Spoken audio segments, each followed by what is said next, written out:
Hi, I'm Christian Bell, Director of Client Services with SOS, an all-shares company. And today I have with me Alex Russell, Senior Account Manager. Mergers and acquisitions can quickly disrupt equity administration, leaving stock plan teams to navigate complex decisions with limited information. So this session covers the five critical areas equity professionals must address to ensure compliance, protect data integrity, and support employees throughout the transition. So thank you, Alex, for being here with us today, and let's get started.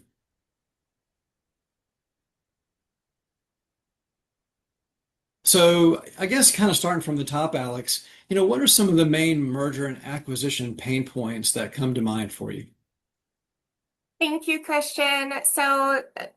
I think when we hear mergers and acquisitions, we just know that everything is kind of going to go a little bit crazy. We don't know what's going to happen.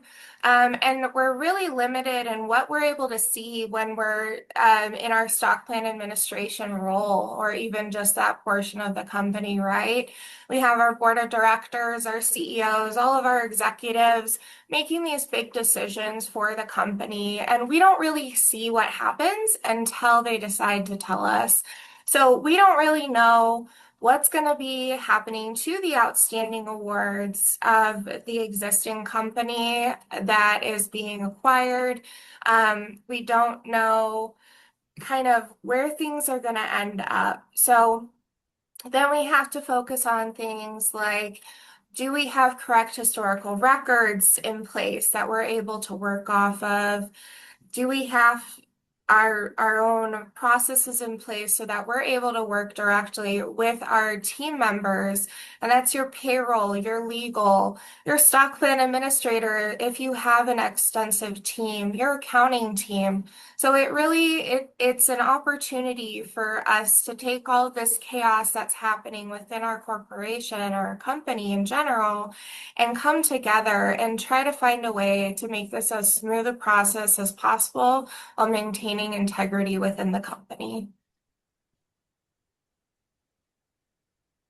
So where do we begin, Alex?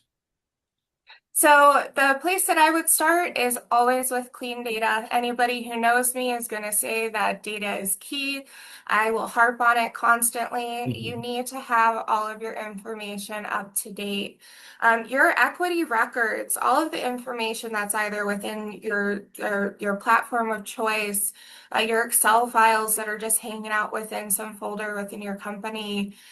All of that information is the starting point for this. If you have even just old demographic data, that is going to impact this.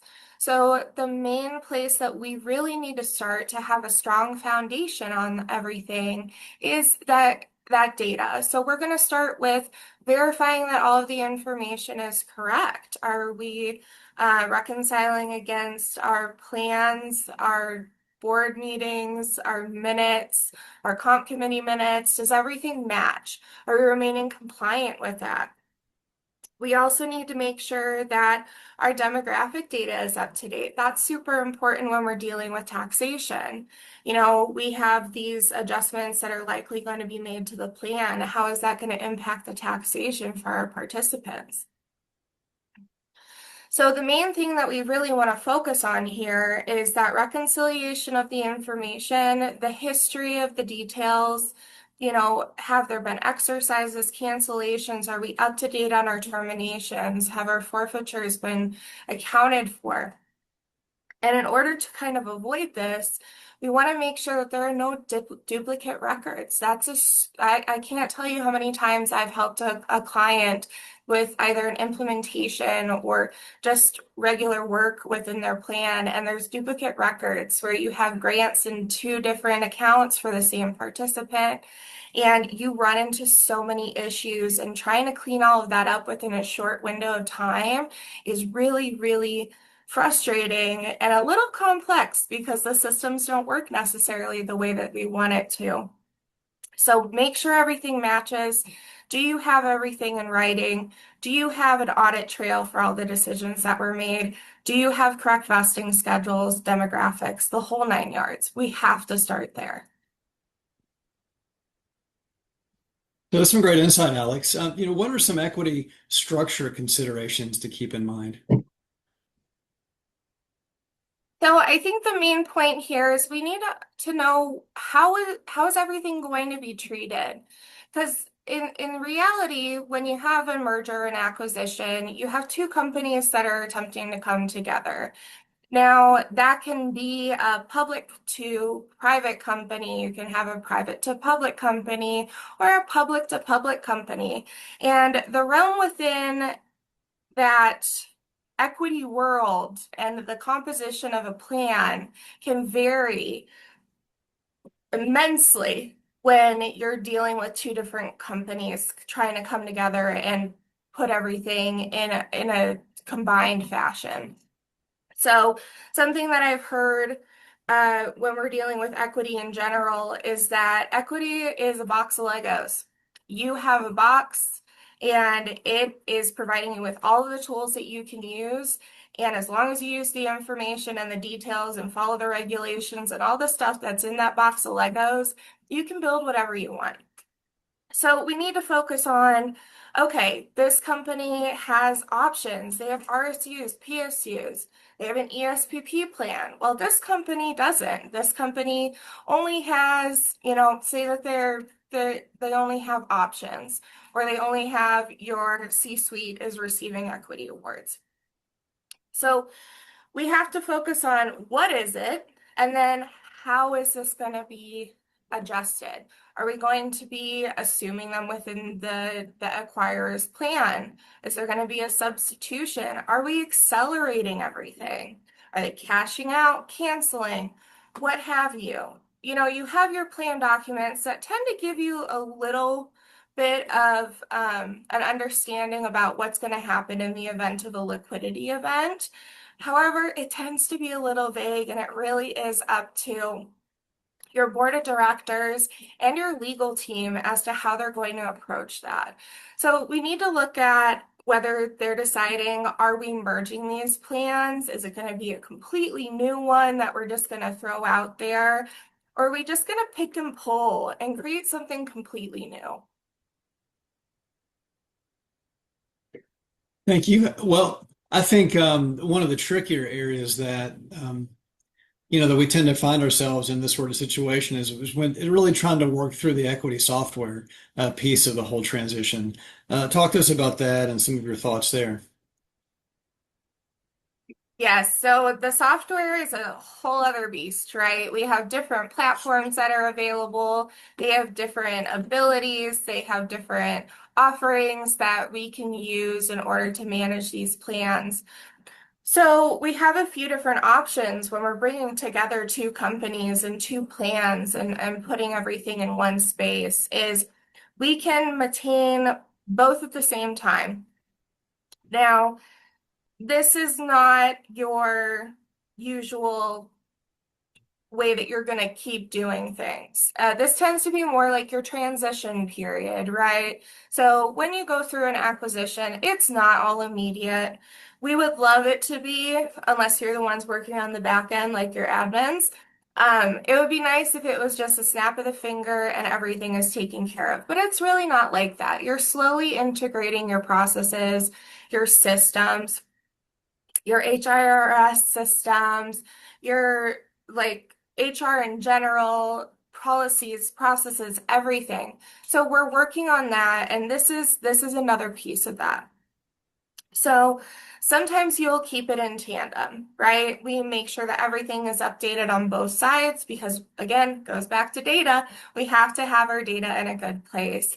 So we can maintain both. And while we're going ahead and making any adjustments that are part of the impact of that acquisition, the accelerations, the adjustments, the cash payouts in that one system. We have business as usual in the other one.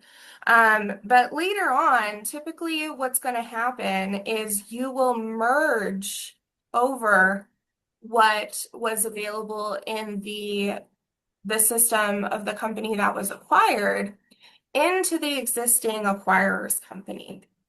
So whether they're in ShareWorks, Equity Edge Online, Carta, we have so many different new ones that are out there now too. There's going to be some form of integration where you're moving all of the information from that old platform to the new one. Now, this tends to be like middle of the road. How we got here, we cleaned up everything, and that this is where we're hanging out at this moment and getting everything into place. Now, anybody who has worked in this part of business knows data integration is not fast, and it tends to be a little bit of a heavy lift. Um, so that's kind of what we're essentially looking at. One that is not usually seen, but we are seeing it a little bit more as we are kind of in the age of acquisitions right now, is building a completely new plan, taking it as a fresh start. Now, this one can cause some disruption, right? Because you have two companies that are already a little confused and things are up in the air, and then you're changing everything in general. So this isn't one that's used as frequently, but it is an option to the companies out there as to what they'd like to accomplish. But in the reality of things is most often the simplest one is going to win. It's going to be the easiest for our participants to understand. So that's just kind of key takeaway there is maybe the simplest option is the best one. All right, thank you, Alex. So how do we stay compliant during this time period right now? So this is kind of the hardest part and the trickiest part, right, guys, is the compliance piece. We have a lot of moving parts, and we have to make sure that everything that we're doing is within the rules and regulations of the industry. Now, it is going to be pretty dependent on what type of company you are, whether you're a private company or a public company, as far as what's reportable. For example, if it's we're acquired by a private company and you're remaining private, you have your 409A impacts, having to deal with outstanding option pricing. For example, ISOs, those incentivized stock options. If you have your pricing is lower than the actual value of the company within the 409A, you could be looking at some additional compliance issues. You also have to focus on your taxation. Taxes are a huge thing that we have to deal with within equity. So the main thing is involve your teams early. And I know that I keep saying that, but it really is something that you need to do in order to keep everybody together and maintain that compliance. And really, it is the stock plan administrator's job to be able to bring those teams together. So work with your legal team. Talk to your payroll department. Ensure that you know everything about global taxation if that is part of your plan and you have participants who are international. Um, Also want to make sure that we are integrating our systems because this really does help mitigate risk when you're dealing with those taxation pieces. Say you have a company that doesn't have global participants, so their payroll department is not as secure in their knowledge about foreign tax rules. Because we do have different rules in different countries in regards to equity, especially when it comes to when ordinary income taxes are due for a particular participant or participant event. So we really need to work hand in hand with our team. So we have our global equity team within the acquirer company coming together with the acquired company to kind of educate each other and make sure that we're integrating our payroll systems in our HRIS so that we can track everything to mitigate that risk and make sure that we're limiting issues with taxation. Doing this also allows us to enable mobility tracking because we'll be able to see, okay, the participants living here, well, they might be working here or they're traveling to this different state in order to work on whatever project or something like that. We have the ability to do that, and the tracking is really, really helpful. And we need to make sure we have an audit trail, and I feel like that's something that most people know, but the reality of people saving documents and making sure that everything is accessible when you have an auditor asking, or you have higher ups within the company asking about why a decision was made this way, why this was entered this way, being able to look back on it when you're filing your 8Ks, 10Ks, essays, what have you, because you need to have the support for that. So that's also a key component when we're dealing with this collaboration piece, is we need to make sure that we have an audit trail of all of those decisions, and making sure that we're able to look back and have an understanding of why. I cannot tell you, and I can't even tell you how many companies I have had this issue with, because you have one person who is handling all of the information within your company, and it's all stuck in their head. And so they think that they're okay, but say that person leaves the company and you're trying to catch up and look at all of the data and the information that's available to you, but it's not there. So maintaining those strict processes where we're saving that information, we have it labeled in our folders, that alone is a huge, huge, huge component in remaining compliant within our specialized industry. So I think one area that sometimes Alex can lose its status as an important focus is, the employees or the participants themselves. So what are your thoughts related to maybe best way to approach those individuals, because they're deeply impacted by this. Exactly. So the main thing is you need to keep open communication. When a merger and acquisition is announced, it's a scary thing. I think we all just need to acknowledge that fact. It puts the companies in a place of limbo, and the people who are impacted most are your participants, they're your employees. And the fact of the matter is when we're disseminating that information, it tends to get stuck. So we start with our executives, our C-suite, board of directors, then it comes down and it's slowly disseminated through HR and your HR adjacent teams. And then it kind of stops. And that's scary, because you have people who are like, okay, well, this was announced. What's happening to my job? What's happening to my equity? Because I have equity in one company and now we're taken over by another company. What does that mean for me?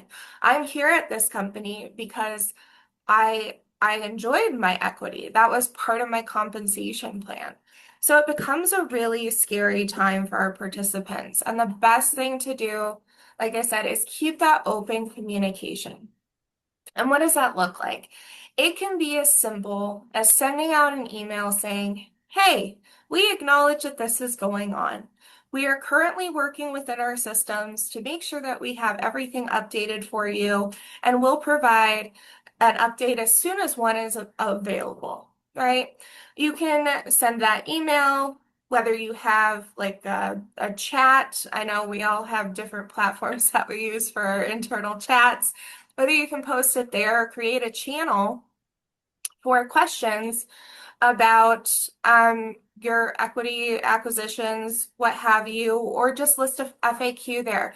List an FAQ on your intranet. Make it available to your participants. You can even on certain platforms list it on their accounts and have it published there for FAQs about the acquisition going forward. So just little things like that, because it makes it seem that you're not hiding anything. Because that's the scary part, right? If you don't have the information, people's minds go all over the place, and it immediately tends to go to the scary spot of, oh, the company's hiding things from you. When that's not the reality. The reality is nobody wants to have the conversation. Nobody knows what's going on, and they're just trying to put everything together so that they can present it to you. So definitely just acknowledge it, say something about it. And it's going to help with avoiding that speculation there. Keep updating. It doesn't matter if you don't really have an update. Say, hey, we're going to go into a blackout period until further notice. This is, X, Y, and Z that can be done if you leave the company within this time frame, because those are all the other things that we have to come up with, right? What are we doing with our equity? Who can sell? Who can't? Do they have options? Are they expiring? Whole nine yards, all the fun stuff. So just maintaining that communication, whether it's once a month or every 2 weeks. If you have a company call, shout it out in the call. Just make sure it's available and then have your HR team up to date on things so that they can be a reference and a resource for participants. And also have your stock plan administrator, who's probably super duper busy right now, be available to handle those questions too, whether that's an inbox or whatever setup you have available within your team. Make sure it's available. If they come asking, you can direct them to an FAQ that's already been listed out there so that they know, hey, we're here, we understand you have these questions, and we already have answers available to you.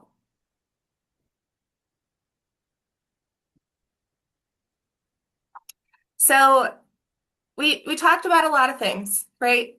And finding a way through this crazy path of a merger or acquisition is complex, but it kind of is going to come down to take care of your data, make sure it's in a good spot, maintain your compliance, reconcile everything, make sure it's good to go, make sure that you know who's doing what within your departments and your teams, who's doing checks, who's got the SOX controls, whole nine yards. Start with that data within your first 30 days. Make sure everything is complete, tied up, buttoned up, perfect with a bow. Reconcile everything, configure your systems, figure out what you're going to do. Are you maintaining one platform, two platforms, merging? And then finally, if we are merging and doing all the conversions and modifications and what have you, take care of that, get it moved over to our final step, execute it, talk to your participants, keep talking, keep doing it, keep notifying them about the final communications on what's going to be happening with their equity, and maintain your records. It's chaotic, it's crazy, but there are steps that we can take to make it a little bit easier on us. Well, great. Well, thank you, Alex, for sharing your experiences with us here in this time together. And also thank you, everyone, for joining us today. Certainly, if there's any questions or if there's anything you'd like to talk with us about related to this or really anything else, we're always happy to help any way that we can serve. We'd like to do so. So just reach out, and you have our emails right here for us. Thank you, Christian. All right. Thank you.